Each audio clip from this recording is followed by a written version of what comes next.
ಕಲ್ತು ಅನ್ನುವಂಥದ್ದು. ಹೌದಾ? ಇದೊಂದು ಐತಿಹಾಸಿಕ ಸ್ಥಳ ಇರೋ ಕಾರಣಕ್ಕಾಗಿ ನಿಮ್ಮನ್ನ ಕರ್ಕೊಂಡು ಬಂದಿದೆ. ಮತ್ತೆ ಇದಕ್ಕೂ ನಮಗೂ ಬಹಳ ಅವಿನಾಭಾವ ಸಂಬಂಧ. ಅವಿನಾಭಾವ ಸಂಬಂಧ ಅಂದ್ರೆ ಇದು ನಮ್ದು ಅನ್ನುವಂಥದ್ದಲ್ಲ. ಹೆಂಗದ ಅಂದ್ರ ಇದು ಕನ್ನಡಿಗರು ಕಟ್ಟಿಸಿರುವಂತಹ ದೇವಸ್ಥಾನ. ಕಲ್ಯಾಣಿಯ ಚಾಲುಕ್ಯರು ಅಂತ ಬರ್ತದಲ್ಲ, ಕಲ್ಯಾಣಿ ಚಾಲುಕ್ಯರ ಸಂದರ್ಭದಲ್ಲಿ ಕಲ್ಯಾಣಿ ಚಾಲುಕ್ಯರು ಕಟ್ಟಿಸಿರ್ತಕ್ಕಂತಹ ದೇವಸ್ಥಾನ ಇದು. 10-11ನೇ ಶತಮಾನದಲ್ಲಿ ಕಟ್ಟಿಸಿರುವಂಥದ್ದು. ಅಂದ್ರೆ ಸುಮಾರು ಎಷ್ಟು ವರ್ಷಗಳಾಯ್ತು? 1000 ವರ್ಷಗಳ ಹಿಂದೆ. 1000 ವರ್ಷಗಳ ಹಿಂದೆ 11ನೇ ಶತಮಾನ. 5ನೇ ಕ್ಲಾಸ್ ಅವ್ರು ಹೇಳಿದ್ದೀರಿ. ಇದು ಯಾವ ಶತಮಾನ? ಇದು 5ನೇ ಕ್ಲಾಸ್ ಅವ್ರ ಯಾವ ಶತಮಾನ ಇದು? ಅಶ್ವಿನಿ, ಇದು ಯಾವ ಶತಮಾನ? 20ನೇ ಶತಮಾನ, 21ನೇ ಶತಮಾನ. ನಾನೇನು ಹೇಳಿನಿ? 2000ದಿಂದ 2100ವರೆಗೂ 21ನೇ ಶತಮಾನ ಅಂತ ಹೇಳಿ. ನೆನಪಿಲ್ಲ?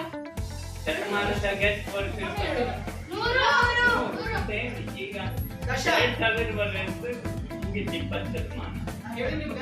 ದಶ ಅಂದ್ರೆ 10, ಶತ ಅಂದ್ರೆ 100, ಸಹಸ್ರ ಅಂದ್ರೆ ಇದು ಒಂದು ಸ್ವಲ್ಪ ಚಂದ ಇಷ್ಟು ತಿಳ್ಕೊಳ್ಳಿ. ಇದು ಬಿಟ್ಟು ಮತ್ತೆ ವಿಶೇಷ ಹೇಳುವಂತದ್ದಿಲ್ಲ. ಅದಕ್ಕೆ ಎಲ್ಲರಿಗೂ ಒಂದೇ ತರ ಇದು ಕಲ್ಯಾಣಿ ಚಾಲುಕ್ಯರು ಕಟ್ಟಿಸಿರುವಂತಹ ದೇವಸ್ಥಾನ. 11ನೇ ಶತಮಾನದಲ್ಲಿ ಕಟ್ಟಿಸಿರ್ತಕ್ಕಂತಹ ದೇವಸ್ಥಾನ.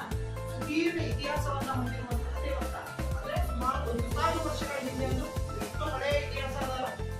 ಆ ಸಂದರ್ಭದಲ್ಲಿ ಕೆತ್ತಿರುವಂತಹ ಶಿಲೆಗಳು ಇವೆಲ್ಲ. ನೀವು ಚಂದ ಅಬ್ಸರ್ವ್ ಮಾಡ್ರಿ. ಆ ಸಂದರ್ಭದಲ್ಲಿ ಹೆಂಗೆ ಕೆತ್ತಿರಬಹುದು ನೋಡ್ರಿ. ಇದು ಒಂದು ಕಲ್ಲು.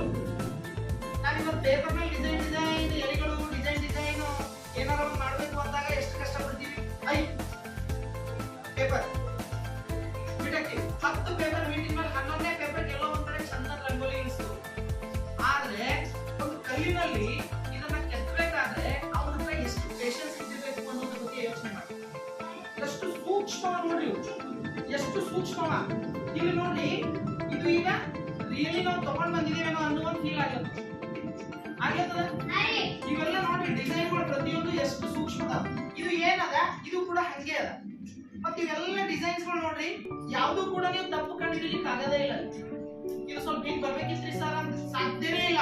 ಅಷ್ಟು ಪರ್ಫೆಕ್ಟ್ ಆಗಿ ಕಲ್ಲಿನಲ್ಲಿ ಕೆತ್ತಿರ್ತಕ್ಕಂತಹ ದೇವಸ್ಥಾನಗಳು ನಮ್ಮ ಕರ್ನಾಟಕದಲ್ಲೂ ಬಹಳ ಅದಾವ, ಮಹಾರಾಷ್ಟ್ರದಲ್ಲೂ ಕೂಡ ಇದಾವ. ಮತ್ತೆ ಮಹಾರಾಷ್ಟ್ರದಲ್ಲಿ ಎಷ್ಟು ಬಿ ಅವ ಅವೆಲ್ಲ ಕನ್ನಡಿಗರಿಗೆ ಕಟ್ಟಿಸಿರ್ತಕ್ಕಂಥದ್ದೇ. ಅಂದ್ರೆ ಕನ್ನಡಿಗರ ವ್ಯಾಪ್ತಿ ಇಲ್ಲಿವರೆಗೂ ಇತ್ತು ಅನ್ನುವಂಥದ್ದು. ಇದೆಲ್ಲವೂ ಕೂಡ ಮೊದಲು ಕರ್ನಾಟಕ ಕನ್ನಡಿಗರ ಆಸ್ತಿನೇ. ಇದು ಕಲ್ಯಾಣಿಯ ಚಾಲುಕ್ಯರು ಅಂದ್ರೆ ಕಲ್ಯಾಣಿಯ ಚಾಲುಕ್ಯರ ಪೀರಿಯಡ್ ಇದೆಲ್ಲವೂ ಕೂಡ ನಮಗೆ ಬರ್ತಿತ್ತು, ನಮ್ಮ ಹತ್ರನೇ ಇತ್ತು ಅನ್ನುವಂಥದ್ದು. ಅರ್ಥ ಆಯ್ತಾ? ಇದು ಒಂದು. ಆಮೇಲೆ ಇನ್ನೊಂದು ಎಲ್ಲಕ್ಕಿಂತ ಇಂಪಾರ್ಟೆಂಟ್ ಏನು ಅಂದ್ರೆ, ಎಲ್ಲಾ ಕಡೆ ಬಹುತೇಕ ದೇವಸ್ಥಾನಗಳನ್ನ ನಾವು ನೋಡ್ತೀವಿ. ಆ ಎಲ್ಲಾ ದೇವಸ್ಥಾನಗಳು ಇವತ್ತು ಆಧುನಿಕ ಬಹಳಷ್ಟು ಫೆಸಿಲಿಟೀಸ್ ಅದಾವ, ಸೌಲಭ್ಯಗಳದಾವ. ಆ ಸೌಲಭ್ಯಗಳನ್ನ ತಗೊಂಡು ಕಟ್ಸ್ತಕ್ಕಂಥದನ್ನ ನಾವು ನೋಡ್ತೀವಿ. ಆದ್ರೆ ಈ ದೇವಸ್ಥಾನಗಳೆಲ್ಲ ಕಡೆ ನೋಡ್ರಿ, ಎಲ್ಲೂ ಅದಕ್ಕೆ ರಕ್ಷಣೆ ಮಾಡ್ಬೇಕು. ಆಕ್ಚುಲಿ ಈಗ ಇಷ್ಟದನ್ನ ನಾವು ಕಲ್ಲು ತಂದ್ಬಿಡ್ತೇವೆ, ಚಂದ ಕಲ್ಲು ತಂದ್ಬಿಡ್ತೀವಿ, ಇಂಥ ಮಾಡ್ಲಿಕ್ಕೆ ಆಗಲ್ಲ. ಆ ಟೈಮ್ನಾಗ ಅದೆಲ್ಲ ಕೈಯಿಂದನೇ ಮಾಡಿರ್ತಕ್ಕಂಥದ್ದು. ಅವೆಲ್ಲ ನಾವು ರಕ್ಷಿಸಬೇಕಾಗಿರುವಂತದ್ದು ನಮ್ಮ ಜವಾಬ್ದಾರಿ.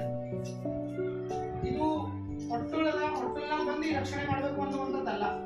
ನಮ್ಮ ಗ್ರಾಮಗಳಲ್ಲಿರುವಂತಹ ಸಾರ್ವಜನಿಕ ಆಸ್ತಿಗಳನ್ನು ಕೂಡ ನಾವು ಏನ್ ಮಾಡ್ಬೇಕು, ರಕ್ಷಿಸುವಂತಹ ಕೆಲಸವನ್ನ ಮಾಡ್ಬೇಕು. ಉದಾಹರಣೆಗೆ ಯಾರಾದ್ರಿ ನಿಮ್ಮ ಗ್ರಾಮಗಳಲ್ಲಿರುವಂತಹ ದೇವಸ್ಥಾನಗಳು, ನಿಮ್ಮ ಗ್ರಾಮಗಳಲ್ಲಿರುವಂತಹ ಸಾರ್ವಜನಿಕ ಸ್ಥಳಗಳು ಅಂದ್ರೆ ಯಾವುವು? ಶಿವಪಾರ್ವತಿ ಟೆಂಪಲ್ ಆಗಿರ್ಬೋದು, ಮತ್ತೆ ಹನುಮಂತ ಟೆಂಪಲ್ ಆಗಿರ್ಬೋದು, ಮತ್ತೆ ಗಣಪತಿ ಗಾಲಿ ಗುಡಿಗಳ ಹೇಳ್ತೀರಿ. ಯಾಕೆ ಸಾರ್ವಜನಿಕ ಸ್ಥಳಗಳಂದ್ರೆ ಬೇರೆ ಇರಲಿಲ್ಲ. ಮತ್ತೆ ನಿಮ್ಮ ಶಾಲೆಯೂ ಕೂಡ ಒಂದು ಸಾರ್ವಜನಿಕ ಆಸ್ತಿನೇ, ಗ್ರಾಮ ಪಂಚಾಯಿತಿ ಕೂಡ ಸಾರ್ವಜನಿಕ ಆಸ್ತಿನೇ, ಅಂಗನವಾಡಿ ಕೇಂದ್ರಗಳು ಕೂಡ ಸಾರ್ವಜನಿಕ ಆಸ್ತಿನೇ, ದೇವಸ್ಥಾನಗಳು, ಬೌದ್ಧ ವಿಹಾರಗಳು, ಕ್ರಿಶ್ಚಿಯನ್ ಚರ್ಚುಗಳು, ಮಸೀದಿಗಳು ಇವೆಲ್ಲ ಸಾರ್ವಜನಿಕ ಆಸ್ತಿನೇ. ಇದೆಲ್ಲವನ್ನ ನಾವು ಬಹಳ ಕೇರ್ಫುಲ್ ಆಗಿ ಇಡುವಂತಹ ಕೆಲಸವನ್ನ ಮಾಡ್ಬೇಕು. ಅರ್ಥ ಆಯ್ತಾ? ಹಾಗೆಯೇ ಇಂತಹ ಐತಿಹಾಸಿಕ ಸ್ಥಳಗಳನ್ನ ಇವು ಕೂಡ ಬಹಳ ಸೇಫ್ಟಿ ಆಗಿ ಇಡುವಂತಹ ಕೆಲಸವನ್ನ ನಾವು ಮಾಡ್ಬೇಕಾಗಿದೆ. ಒಂದು, ಕರ್ನಾಟಕ ರಾಜ್ಯ ಅಷ್ಟೇ ಅಲ್ಲದೆ ಇಡೀ ಭಾರತ ದೇಶದಲ್ಲಿ ಒಂದು ಇಲಾಖೆ ಕೆಲಸ ಮಾಡ್ತದೆ. ಯಾವ್ದ್ರ ಕಡೆ ಗೊತ್ತಾ? ಇವುಗಳ ರಕ್ಷಣೆಗಾಗಿಯೇ ಅದು ಕೆಲಸ ಮಾಡ್ತದೆ. ಈಗ ನಾನು ಸರ್ ಹೇಳಿದ್ರು ನನಗೆ ಅದೆಲ್ಲ ಅಷ್ಟು ನನ್ನ ಡೀಟೇಲ್ ಗೊತ್ತಿದ್ದಿಲ್ಲ ಈ ದೇವಸ್ಥಾನದ ಬಗ್ಗೆ. ನಾನು ಕೂಡ ಫಸ್ಟ್ ಟೈಮ್ ಬಂದಿ ಇಲ್ಲೆಲ್ಲ ನೀವು ನೋಡ್ತಾ ಇದ್ದೀರಿ ಕೆಲವೊಂದು ನಂಬರ್ಗಳದಾವ. ಇದು ಆರ್ ಅಂತದ ಹೌದಾ, ಇಲ್ಲಿ ನೋಡ್ರಿ ಇಲ್ಲಿ ಎಲ್ ಅಂತದ, ಈ ಕಲ್ಲಿನ ಎಲ್ ಅದ, ಈ ಕಲ್ಲಿನ ಆರ್ ಅದ. ನಾವು ಇಲ್ಲಿ ನಿಂತಾಗ ಇದು ರೈಟ್ ಸೈಡ್ ಅಂದ್ರೆ ಆರ್, ಇದು ಲೆಫ್ಟ್ ಸೈಡ್ ಅಂದ್ರೆ ಎಲ್. ತಿಳಿಲ್ಲ, ಅದನ್ನ ಮತ್ತೆ ಜನರಿಗೆ ತೋರಿಸುವಂತಹ ಪ್ರಯತ್ನ. ಈಗ ಯಾಕೆ ಇದನ್ನ ತೋರಿಸ್ತಾರ, ಯಾರು ಹೇಳ್ತೀರಿ? ಯಾಕೆ ಇದನ್ನ ಇಡಬೇಕು ಅಂತ ಹೇಳ್ತಾರ? ಈ ದೇವಸ್ಥಾನಗಳೆಲ್ಲ ಈಗ ಇಡಬೇಕು ಅಂತ ಯಾಕೆ ಹೇಳ್ತಾರೆ? ನೋಡೋಕೆ ಇದೇನ್ ಬೆನಿಫಿಟ್ ಅದ? ಎರಡು ಮೂರು ವಿಷಯಗಳಲ್ಲಿ ನಮಗೆ ಬೆನಿಫಿಟ್ ಆಗ್ತದೆ. ಒಂದು, ಹಿಂದೆ ನಮ್ಮ ಪೂರ್ವಜರು ಅವರೆಲ್ಲ ನಮ್ಮವ್ರು ಯಾವ್ದೋ ಇಲ್ವೋ, ನಮ್ಮಪ್ಪ ನಮ್ಮಪ್ಪನಪ್ಪ ಅಪ್ಪನಪ್ಪ ಅಪ್ಪನಪ್ಪ ಅಪ್ಪನಪ್ಪ ಅಪ್ಪನಪ್ಪ ಇವತ್ತು ಎಲ್ಲ ಒಂದ್ ಕಡೆ ಹೋಗ್ಲಿಕ್ಕೆ ಆಗ್ತದೆ. ನಮ್ಗೆ ಎಲ್ಲ ಒಂದ್ ಕಡೆ ಯಾವ್ದೋ ಒಂದು ರಾಜಾಮನೆತನ ಹೋಗ್ಲಿಕ್ಕೆ ಆಗ್ತದೆ. ಇವತ್ತು ಎಷ್ಟು ಜನ ನಾವೆಲ್ಲ ಇದ್ದೀವಿ, ಎಲ್ಲರೂ ಕೂಡ ರಾಜಾಮನೆತನದ ವಾರಸುದಾರರೇ. ಒಬ್ರು ಹೊಯ್ಸಳರು ಇದ್ದಿರ್ಬೋದು, ಒಬ್ರು ಕದಂಬರು ಇದ್ದಿರ್ಬೋದು, ಒಬ್ರು ಶಾತವಾಹನ ಇದ್ದಿರ್ಬೋದು, ಒಬ್ರು ಕಲ್ಯಾಣಿಯ ಚಾಲುಕ್ಯರು, ಬಾದಾಮಿಯ ಚಾಲುಕ್ಯರು, ಹೀಗೆ ನಾನಾ ರೀತಿಯ ಸಾಮ್ರಾಜ್ಯಗಳನ್ನ, ವಿಜಯನಗರದ ಅರಸರು ಹಿಂಗೆಲ್ಲ ಇದ್ದಿರ್ಬೋದು. ಬಟ್ ನಾವೆಲ್ಲ ಮತ್ತೆ ಒಳಗೆ ಹೋದೆವು, ಡೀಪ್ ಆಗಿ ಹೋದೆವು ಅಂದ್ರೆ ನಾವು ಎಲ್ಲೋ ಒಂದ್ ಕಡೆ ಯಾವುದೋ ಒಂದು ರಾಜ ಮನೆತನಕ್ಕೆ ಲಿಂಕ್ ಆಗಿರ್ಬೋದು. ಹಾಗಾಗಿ ನಮ್ಮ ಪೂರ್ವಜರು ಮಾಡಿರ್ತಕ್ಕಂತಹ ಕೆಲಸಗಳನ್ನ ನಾವು ತಿಳ್ಕೊಳ್ಬೇಕು. ಯಾಕೆ ತಿಳ್ಕೊಳ್ಬೇಕು?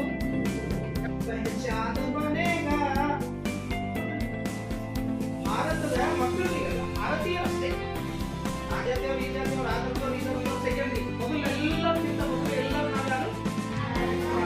ಹಾಗಾಗಿ ಭಾರತವನ್ನ ಪ್ರೀತಿಸಬೇಕು, ನಾವೆಲ್ಲರೂ ಒಂದು ಅನ್ನುವಂತ ನಮ್ಮ ಅಭಿನಯ ಇರಬೇಕು ಮತ್ತು ನಮ್ಮ ಸಂಸ್ಕೃತಿಯನ್ನ ತಿಳ್ಕೊಳ್ಬೇಕು. ಹೈದರಾಬಾದ್ನ ಒಂದು ಮ್ಯೂಸಿಯಂ ಬರ್ತದೆ, ತಾಲಾಗಂಜ್ ಮ್ಯೂಸಿಯಂ ಅಂತ ಕರೀತಾರೆ. ಆ ಮ್ಯೂಸಿಯಂನಲ್ಲಿ ಹಳೇ ಕಾಲದಲ್ಲಿ ಕೃಷಿ ಹೆಂಗ್ ಮಾಡ್ತಾ ಇದ್ರು, ಈಗ ನಾವು ಬಿತ್ತಬೇಕು ಅನ್ನೋದಂತ ಯಾರಿಂದ ನೋಡ್ತಾರೆ ನೀವು? ಹಿಂದಿನವರಿಂದಾನೆ. ಆ ರೈತ ಹೆಂಗ್ ಕಲ್ತ? ಈಗ ನಮ್ಮಪ್ಪ ಬಿತ್ತುತ್ತಾರೆ ಅಂತ ತಿಳ್ಕೊಟ್ರು, ಅವ್ರು ಹೆಂಗ್ ಕಲ್ತರು? ಅವ್ರಪ್ಪನಿಂದ. ಅವ್ರಪ್ಪ ಹೆಂಗ್ ಕಲ್ತರು? ಅವ್ರಪ್ಪ ಹೆಂಗ್ ಕಲ್ತರು? ಅವ್ರಪ್ಪ ಹೆಂಗ್ ಕಲ್ತರು? ಕಲ್ತರ? ಅದೆಲ್ಲವೂ ಕಲ್ಕೋತ್ ಈ ಹಂತಕ್ಕೆ ಬಂದಿವ. ನಾನು ಇನ್ನೊಂದು ಪ್ರಶ್ನೆ ಮಾಡ್ಬೋದು ನೀವು ಮನ್ಸಿನಾಗ, ಸರ್ ಮತ್ತೆ ನಮ್ಮ ಮತ್ತೆಲ್ಲ ಕಲಿಸ್ತಾನ್ರಿ, ನಾ ಯಾಕೆ ಹಿಂದಿನ ಸಂಸ್ಕೃತಿ ತಿಳ್ಕೊಳ್ಳೋ ಪ್ರಯತ್ನ ಮಾಡ್ಲಿ? ನಿಮ್ಮ ಹುಷಾರಿರ್ಬೇಕಲ್ಲ ಕಲಿಸ್ಬೇಕು. ಕೆಲವೊಬ್ರು ಅಕ್ಕರ್ ಕಲಿಸ್ತಾರ. ಈಗ ನಮ್ಮ ಅಪ್ಪನೇ ನಂದೇ ಎಕ್ಸಾಂಪಲ್ ಕೊಡ್ತಾನ, ಬೇರೆ ಎಕ್ಸಾಂಪಲ್ ಕೊಡಲ್ಲ. ನಮ್ಮ ಅಪ್ಪ ಎಜುಕೇಟೆಡ್ ಇದ್ದಿಲ್ಲ, ABCD ಹೆಂಗ ಓದ್ಬೇಕು ಅಂತ ಹೇಳಿಲ್ಲ, IE ಹೆಂಗ ಓದ್ಬೇಕಂತ ಹೇಳಿಲ್ಲ. ಯಾವತ್ತೂ ಕೂಡ ನಾನು ಎದುರಿಗೆ ಕುಂತು ಬಡಗಿ ಕೈದಾಗ ಇಟ್ಕೊಂಡು ಓದು ಅಂತ ನನಗೆ ಯಾವತ್ತೂ ಒತ್ತಡ ಹಾಕಿಲ್ಲ. ಆದಾಗ್ಯೂ ಕೂಡ ನಾನು ನನ್ನ ತಂದೆಯನ್ನ ಗೌರವಿಸ್ತೀನಿ. ಯಾಕೆ ಗೌರವಿಸ್ತೀನಿ? ಜನ್ಮ ಕೊಟ್ಟಾರ ಒಂದು, ಸಲ್ವೇರ್ ಎರಡು, ಗೊತ್ತಿಲ್ಲ ಇರ್ಬಿಡು. ಮತ್ತೆ ಯಾಕೆ ಗೌರವಿಸ್ಬೇಕು ನಾವೀಗ? ಜನ್ಮ ಕೊಟ್ಟಿದ್ದಾಯ್ತು, ಒಂದಾಯ್ತು. ಮತ್ತೆ ಎಲ್ಲಕ್ಕಿಂತ ಮುಖ್ಯವಾಗಿ ನಾನು ಹೇಳ್ಕೊಟ್ಟಿದ್ದೇನೆ ಅಂತ ಪ್ರಾಮಾಣಿಕತೆಯಿಂದ ಬದುಕುವುದು. ಅದು ಕೂಡ ಒಂದು ಶಿಕ್ಷಣನೇ ಅಲ್ಲ. ನಾವು ವಿದ್ಯೆ ಕಲಿತು ಏನ್ ಮಾಡೋದಿದ್ದೀವಿ? ವಿದ್ಯೆಯಿಂದ ಏನ್ ಕಲಿಲಿಕ್ಕೆ ಸಾಧ್ಯ ಅಲ್ಲ? ವಿದ್ಯೆಯಿಂದ ಏನ್ ಕಲಿತೀವಿ ನಾವು? ಚಲೋ ಇರ್ಬೇಕನ್ನೋದು ಒಂದೇನಾ? ಎಜುಕೇಶನ್ ಮೇಜರ್ ಆಗಿ ಎಜುಕೇಶನ್ ಪಡೆಯುವ ಉದ್ದೇಶ ಏನ್ ಹೇಳ? ಕತ್ತಲೆಯಿಂದ ಬೆಳಕಿನೆಡೆಗೆ ಸಾಗುವುದು, ಕತ್ತಲೆಯಿಂದ ಬೆಳಕಿನೆಡೆಗೆ ಸಾಗುವಂತದ್ದೇ ಶಿಕ್ಷಣ.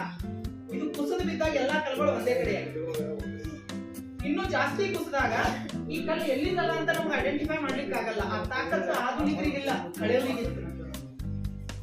1000 ವರ್ಷಗಳ ಹಿಂದೆ ಇರುವಂತಹ ಜನರಿಗೆ ಆ ಮೈಂಡ್ ಇತ್ತು. ಆದ್ರೆ ಇವತ್ತು 10 ಕುರಿಗಳ ಹಿಂಗ್ ತಂದು ಬಿಟ್ಟಾಗ ಒಂದು ಕುರಿಯರಾಗಿ ನಂದದ ಅಂತ ಹೇಳಕ್ ತಾಕತ್ತದ ನಿಮಗೆ? ಅದು ಕುರಿ ಕಾಯುವಂತಹ ವ್ಯಕ್ತಿ ಹೇಳ್ಬೋದು. ಯಾಕೆ ಹೇಳ್ತಾನ? ದಿನ ನೋಡಿದ್ದ ಒಂದೇ ಸಲ ಸುಮ್ಮನೆ ತಂದ್ಬಿಟ್ಟ ನಿಮ್ ಎದುರಿಗೆ ಅಂತ ನೀವು ಹೇಳ್ಬೋದಾ? ಸಾಧ್ಯನಾ? ಹೇಳಿಕ್ ಆಗಲ್ಲ. ಎಲ್ಲ ಸೇಮೆ ಕಾಣೋದು ಸರ್, ಯಾವ್ದಾದ್ರು ಎಲ್ಲರಿ ಹೌದಲ್ಲ? ಆ ಕಾರಣಕ್ಕಾಗಿ ಇವುಗಳಿಗೆ LR ಅಂತ ನಂಬರ್ಗಳೆಲ್ಲ ಹಾಕಿರುವಂತದ್ದು. ಇದು ಲೆಫ್ಟ್ ಸೈಡ್ ಕಲ್ಲರ, ಇದು ರೈಟ್ ಸೈಡ್ ಕಲ್ಲರ.